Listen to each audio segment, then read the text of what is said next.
Hi, this video is to show jazz or classical musicians the ways that I've practiced chordal language, quartal meaning fourths, okay? So the first way is you can play fourths within a scale or a key center. So off of each note of a scale, you can play up a fourth and go to the next note of the scale. So for example,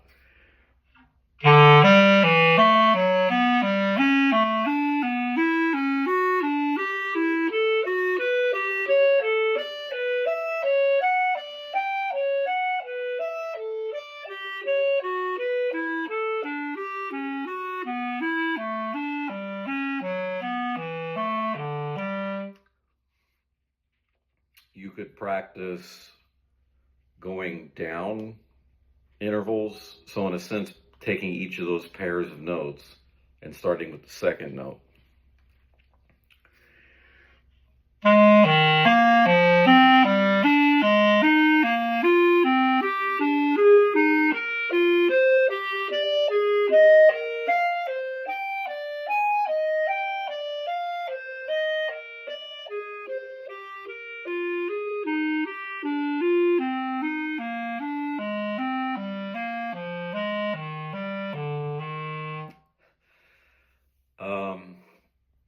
So when you play fourths within a key, whether it's modes of major, modes of jazz melodic minor, uh, or modes of harmonic minor, you're going to wind up having some of the notes have a tritone, an augmented fourth instead of a perfect fourth. And actually in some of those, a diminished fourth, which is a major third. Um, so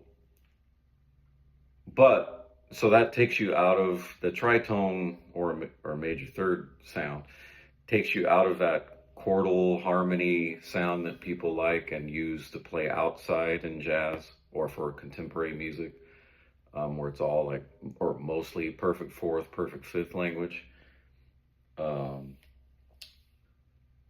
But it's still good to be able to move fourths up and down the different scales for different chords. Whether you're an improviser who needs to be ready for all that stuff, or a classical musician where the more combinations of things you practice, the more ready you are to read it in a piece. So just to give an idea, here's I'm going to do fourths in harmonic minor, and I'm going to do the first pair up, the next pair down, and then keep that pattern up, hopefully. I did not prepare for this video. This is an impromptu video sharing knowledge I have. It's not a performance, so please don't judge little imperfections. I didn't warm up for this or anything. At this point in my life, I feel like when I put things on a pedestal too much, I wind up almost never presenting. So I want to share some of my knowledge that I don't often get to share, and see who out there is interested in it. So here's fourths within the key of, on the clarinet, it's F sharp harmonic minor. For concert instruments, it's E harmonic minor. I'm going to try. I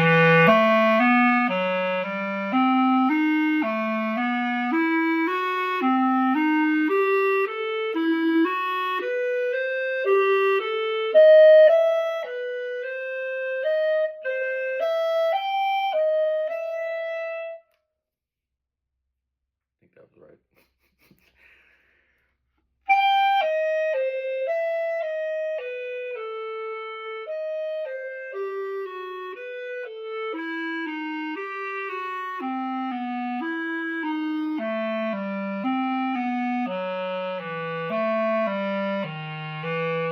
So a lot of times, this is exactly what I do when like if I'm teaching somewhere and I have a gap between students. I'll take a concept like that that's pretty like your brain scrambles. And it's just, it's a combination of a workout, waking myself up, and just kind of testing to see if I can do it, you know. It's good to be honest with yourself and find out. Like I had a few hesitations. Of course, rhythm is always the thing that gives it away. Sometimes sound does too, because as improvisers know for sure, when you go for something, sometimes that can make it sound like you crack a note or something, and it's just because part of you knew you were going to go for that, the other part didn't, so you can't really prepare it the same way a classical musician can practice that interval a million times. Um, in fact, those imperfections are kind of what show that you're actively choosing what to play. So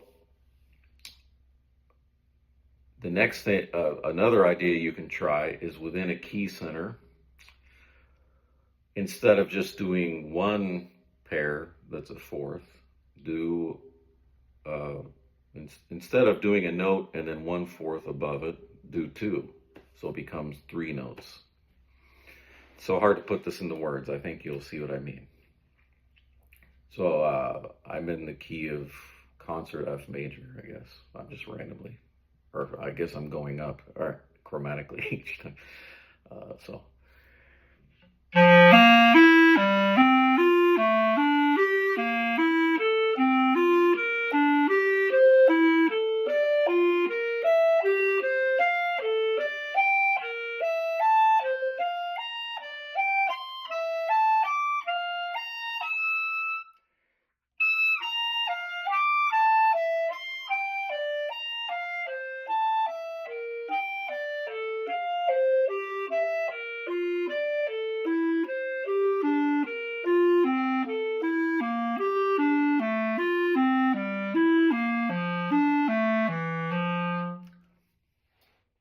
For example, you could do the same thing, but start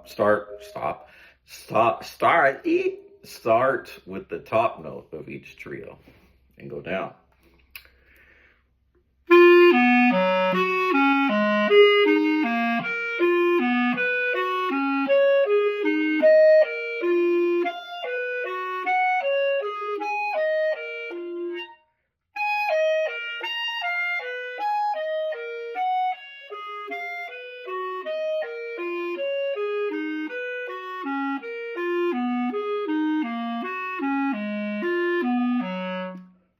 Yeah, see, classical clarinet players would tear me a new one for that high note that botched, but whatever. Again, I'm trying to let go of these perfectionist tendencies and actually share with the world. So you could even play bottom note, top note, middle note.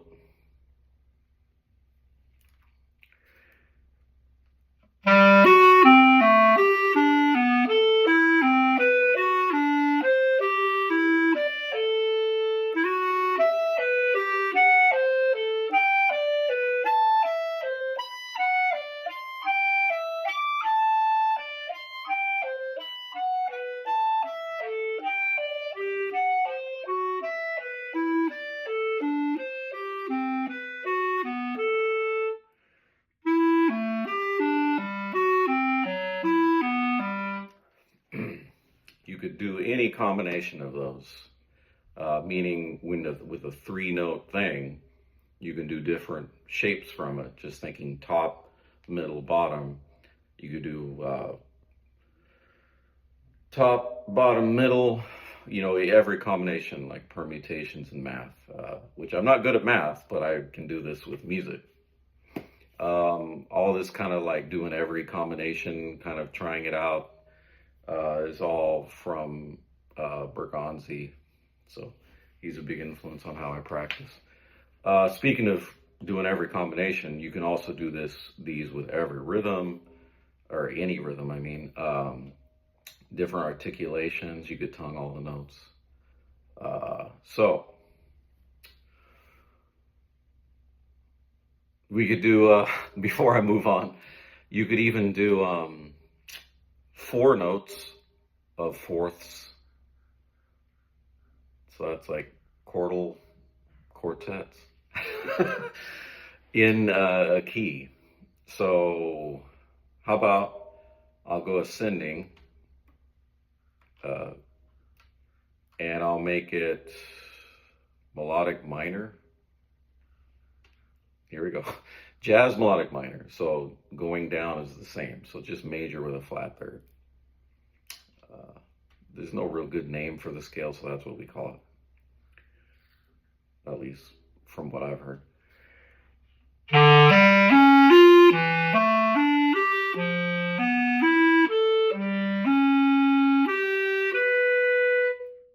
Exactly, etc. That's pretty tough. If I do it in major, it's a little easier.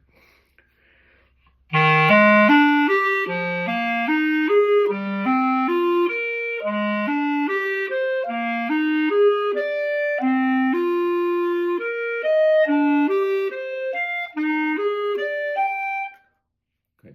And again, if you were using these to try to practice towards instrumental technique, you would take each of these instances, like I just did that in the clarinet's F major, concert E flat major, chordal quartets, ascending. The direction of the notes is ascending, and then we're ascending up the scale for the starting notes of each one. You could just practice just that in that key, going up and down your instrument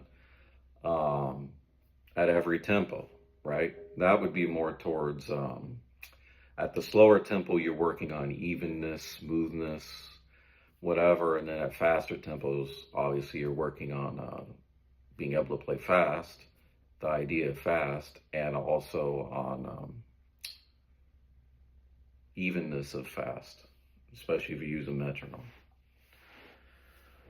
For years, I always played with a metronome, but sometimes I don't now. And if I did for this video, it would annoy everyone, including me. So let's see. Let's go ahead and move on. Oh, first, chord changes. So say you want to play fourths over chord changes. So you could take something like Giant Steps, which has basic chord qualities, major, dominant, and minor 7. But they move a lot. So in this case, I wouldn't recommend avoiding roots or fourths or whatever, because you're going to keep moving the thing. So I'm going to try it. So let's see. It might be a little random. So if I'm doing pairs of notes and I'm imagining these are eighth notes, which I'm not going to try to swing, I don't think. I'm just doing an exercise. Then that means each pair of notes, most of the time in this tune, or each time you play 2 pairs, that's a key. So as soon as you play 4 notes, the next 4 notes are going to be the next key, except there's a few bars where you have to play 8 notes of one key, because it's a whole bar of a chord change. Anyhow, I'm going to try. I don't think I'm going to try to necessarily keep it, the next fourth starts on the next alphabet letter, like a step up each time. I'm just going to play fourths in the key, because, yeah, I'm doing this on the spot. All right.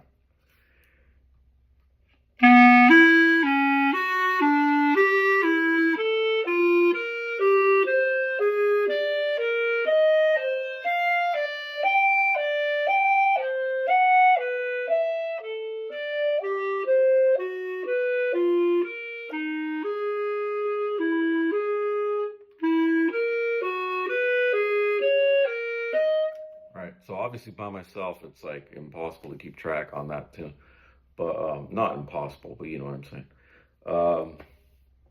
I don't think I did that correct. Plus I had that hesitation. Anyhow, that's an idea. I don't know why I picked Giant Steps, whatever. Let's see. So what people use fourths for the most often, in contemporary jazz at least, is to get into that chromatic sounding thing, uh, that we've all heard from early Schoenberg, especially chordal harmony, um, stuff like that. And it just has a really modern sound. So thankfully, on the clarinet, large intervals are somewhat easier than on, like, say, a trumpet or whatever. So it's not so tough to play chordal harmony, but like anything else, you have to practice. So you could do pairs of notes, so duos, chordal duos, going up half steps. I'm going to make the duo go up as well.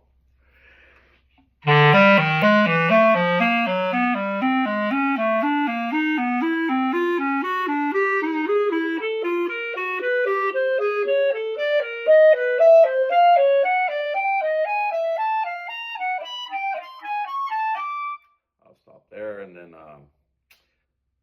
I'll keep the pairs going up, but go down for the starting notes.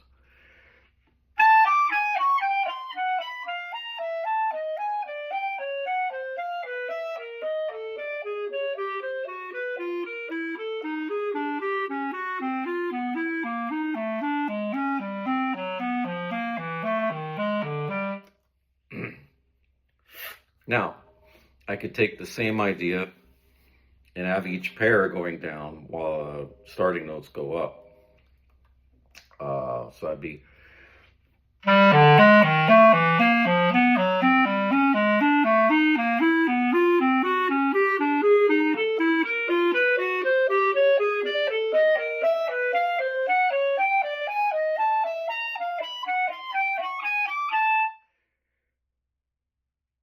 And yeah, so then, wait. Yeah, same thing going down.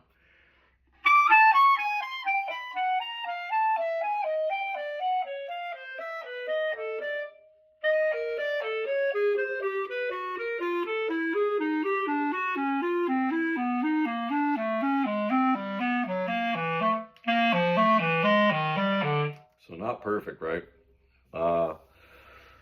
So then you could take pairs of, or let's see, chordal duos and make them ascending, and have the starting note go up whole steps.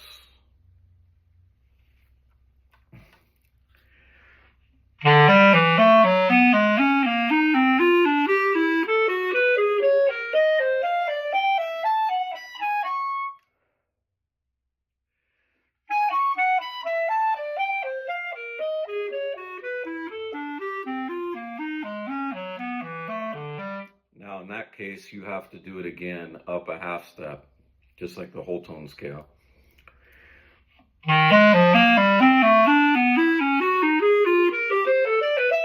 Because if you don't, then you're leaving out 6 of the keys. So then you could do pairs or chordal duos.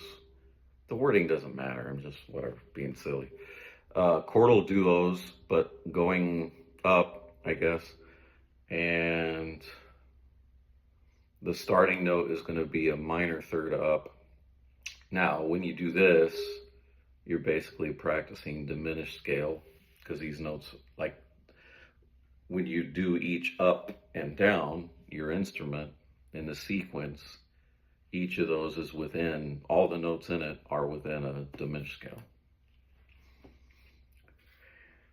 And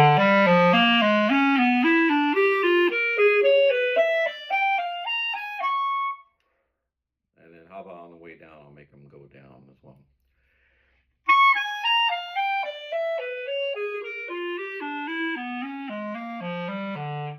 Okay, and then for that, you have to do it up a half step as your start to the sequence 2 more times to get all 12 keys in there, because each of these has 4 positions.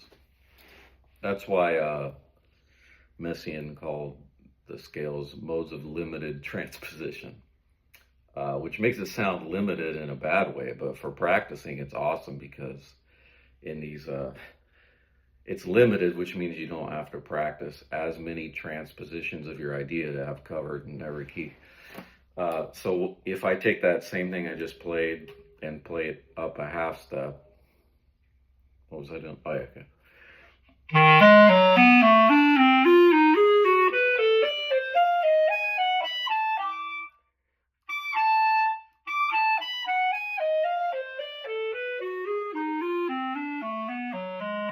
Again, if I wanted to be ready to play it fast and clean on either a quick tempo, in some kind of prepared way as an improviser, or written in a classical piece, I would just take that one key, that one version, that one idea, and practice that a million times with a metronome of different keys, working on, tone, evenness, articulation, and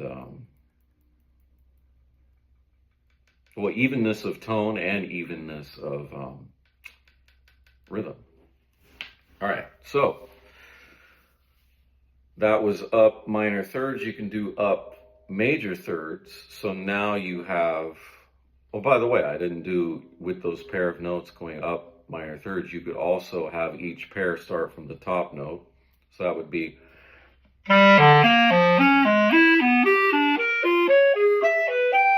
So you can see how it just on it goes. Okay, so now if I take chordal duos, or within the duo it's going up, and I have the starting note of each duo going up a major third. Now we're playing the notes of the 6-note augmented scale. So not the whole tone scale. Whole tone is 5 notes, I think. Is that right? No, it's 6 notes. I don't know what I'm talking about. Anyhow, I guess it also has 6 notes. All right, so pentatonic has 5. So just know that when you play the sequence I'm about to play, it's all within a cool scale. So this could become a lick you do, or whatever, a way you practice for augmented scales too, not just for chordal, whatever. So what am I doing? I'm going up major third. All right, okay.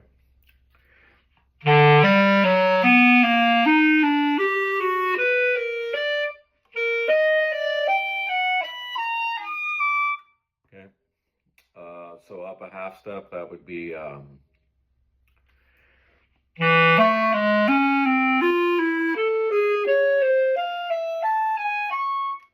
a half step again, that would be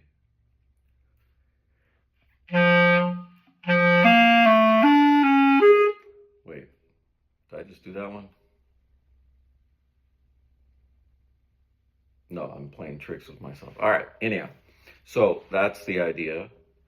You could go, now if you did pairs of fourths going up fourths, perfect fourths, then all you would have is you'd repeat note.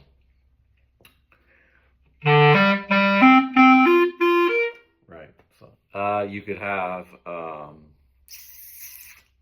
pairs, chordal pairs of perfect fourths going where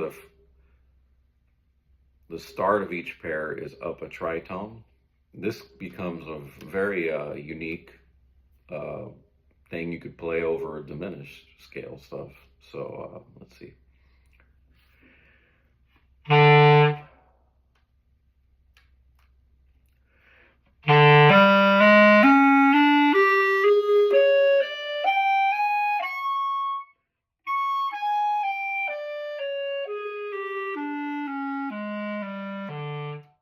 believe I've heard people do that exact lick. I'm not sure where. So you guys are getting the idea with all this. You could go, oh, this one's nice. So if you do perfect fourth pairs, where the starting note is a fifth higher than the previous starting note, now you get kind of a cool stack that's like a modulating pentatonic or something. But really, the way to keep track is after you, at the end of each pair, go up a whole step for the next one. All right, I'm having my brain shut down, sorry. This is kind of how it is to practice this stuff. And I'm trying to show so many different things. All right.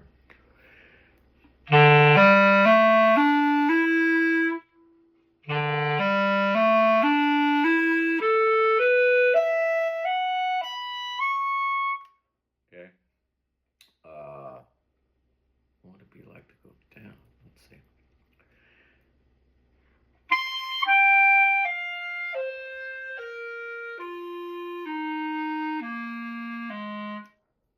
Is that right?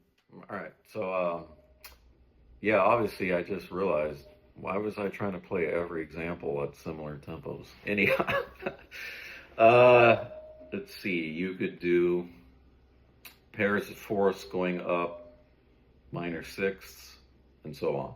But before we get to like that, you can also play trios of perfect fourths. So going up half steps, but let's make the top of each trio the first, and we'll go down just for variety.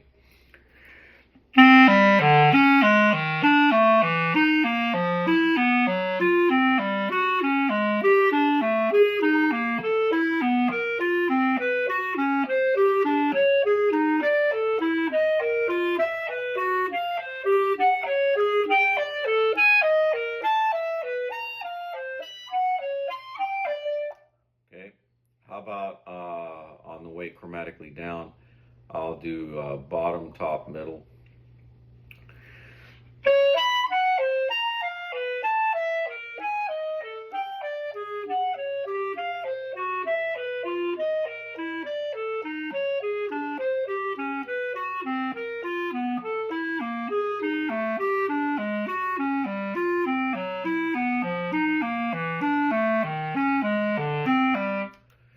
By the way, classical musicians for sure will notice this, and I'll tear me a new one. I'm playing all these at like a one dynamic, which is kind of a habit I have when I practice this stuff.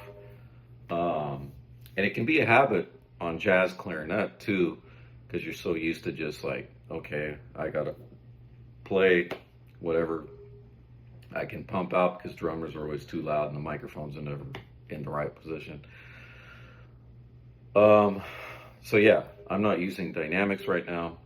With improvising, sometimes if you get into chord changes and modernism, you can get to where you treat your instruments like it's a note maker, a note machine, where you're mostly thinking about the pitches. Or not thinking, but you know what I mean. The language is so much about the pitch in modern jazz, which I'm not saying that's the way it should be, you know. And that's why I also like early jazz. But in early jazz, you have to play even louder all the time on clarinet, usually. So that was chordal trios going up half steps. Just to give you an idea, let's do chordal quartets going up whole steps. I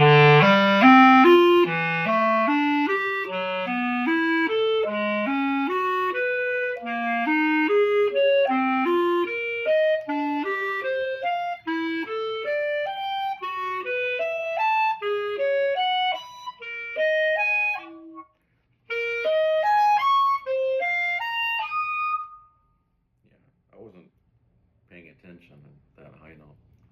Showed everyone. All right, so then going down, I'll move it half step off to the other key. Okay, so it's quartets. All right.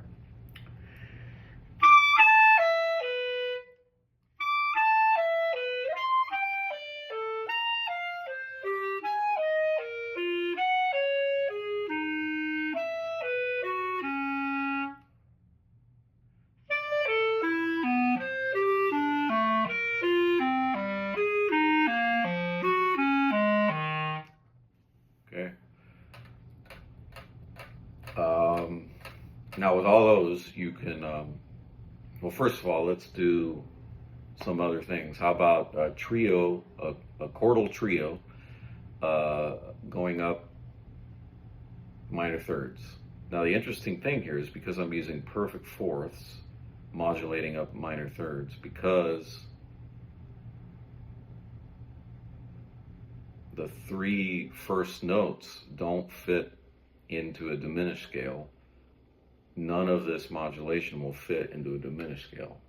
So it's like kind of a rare opportunity to, I guess, to play something that modulates in minor thirds that, it's not rare, that doesn't fit in the diminished scale. Yeah, I'm going to do trios going up minor thirds with everything going up.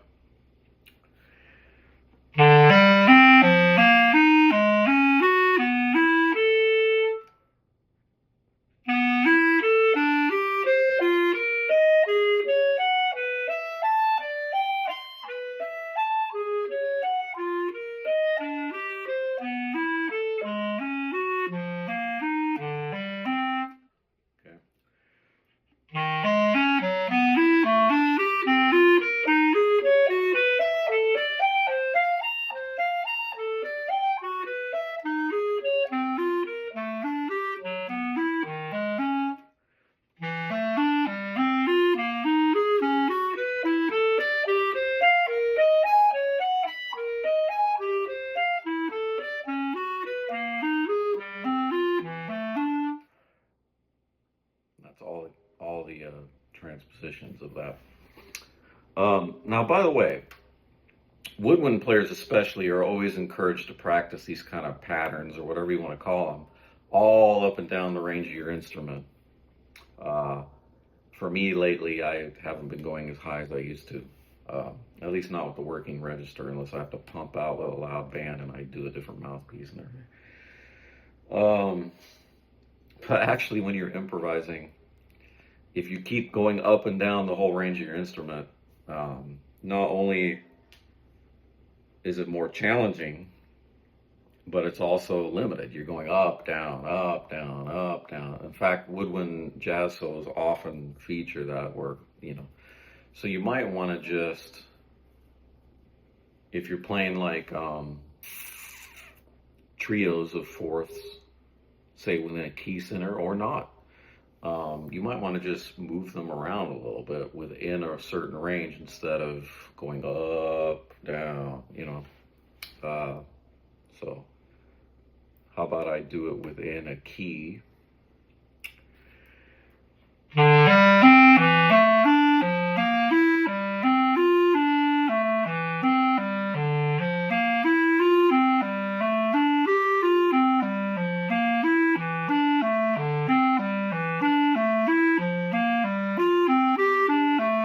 Okay, something like that. And then you could do it chromatically as well.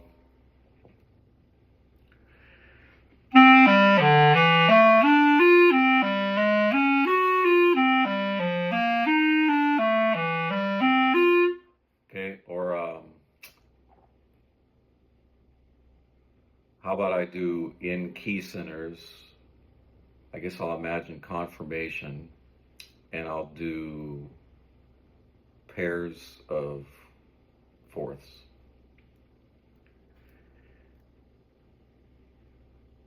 How about quartets of fourths?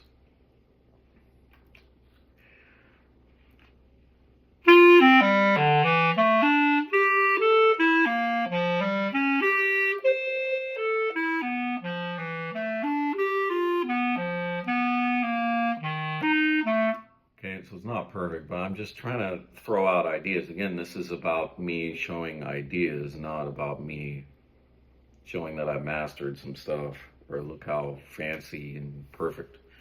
Definitely not perfect. And again, I'm not using dynamics, no articulation. That one I kind of started to swing and then, you know. All right. So I think that gives people an idea of how I've practiced fourths or other intervals. You could do all the same stuff with fifths.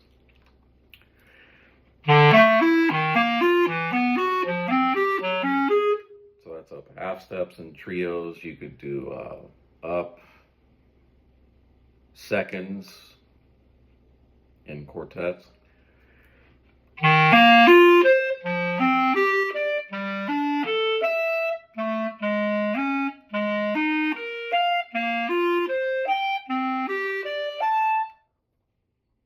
Yeah, pretty bad. You could do fifths, fifth pairs going up major thirds.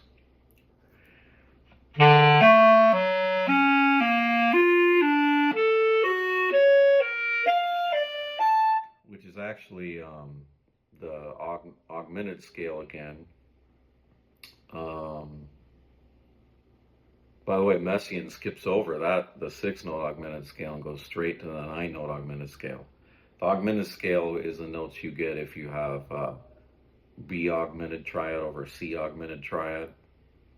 The 9-note augmented scale is B flat augmented triad over B augmented triad over C augmented triad, or whatever key, but half steps apart, like that.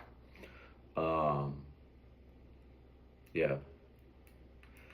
Messiaen skipped over that. So, yeah, this is how I practice fourths. Maybe to end, I'll noodle around a little bit.